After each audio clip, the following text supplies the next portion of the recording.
भारतीय राष्ट्रीय कांग्रेस 7 सितंबर से भारत जोड़ो यात्रा की शुरुआत कर रहा है। यह यात्रा दल का नहीं, देश का है। कोई भी व्यक्ति जो देश की मान्यता और मूल्य में भरोसा रखते हैं, सबके लिए इस देश के भीतर एकता, अखंडता, भारत देश की संप्रभुता, विविधता में एकता, धर्मनिरपेक्षता जैसे विचारों में जो विश्वास रखने वाले लोग हैं, वो इस यात्रा में शामिल हो सकते हैं।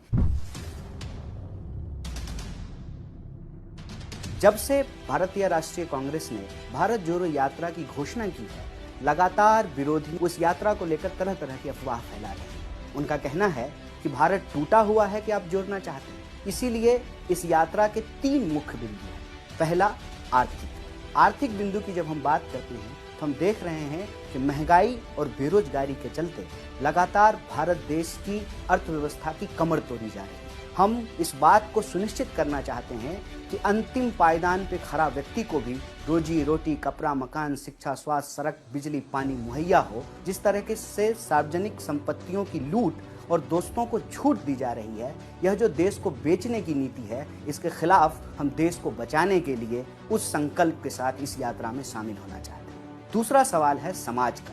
हम देख रहे हैं कि लगातार धार्मिक और जातीय आधार पर समाज के भीतर नफरत फैलाई जा रही है। लोग रोजी रोटी, कपड़ा, मकान की बात ना करें, इसीलिए उनको हिंदू और मुसलमान में उलझाया जा रहा है।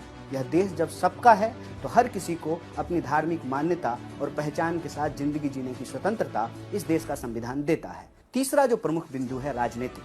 हमारा देश एक लोकतांत्रिक देश है। हमारी राजनीतिक संस्कृति को जिस तरीके से विकृत किया जा रहा है, जिस तरीके से आज जनमत का खरीद फरोख्त किया जा रहा है, जिस तरीके से विपक्ष की आवाज को कुचला जा रहा है, जिस तरह से केंद्रीय एजेंसियों का इस्तेमाल करके जो जनता के मुद्दे उठाने वाले लोग हैं, उनको प्रताड़ित किया जा रहा है। यह बहुदलीय व्यवस्था, भारत के राजनीति का यह संरचना, भारतीय लोकतंत्र का यह ताना बाना साथ जुड़ा रहे, इसीलिए हम भारत जोड़ो की बात कर रहे हैं।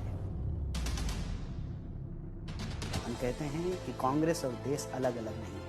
कांग्रेस वो पार्टी है जो देश की आज़ादी के लिए संघर्ष की, और आज अगर देश की आज़ादी के ऊपर कोई हमला है तो उस आज़ादी को अक्षुण्ण रखना, उसको बचा करके रखना, उसको आने वाली पीढ़ी के लिए महफूज रखना, यह भी कांग्रेस पार्टी की जिम्मेदारी है।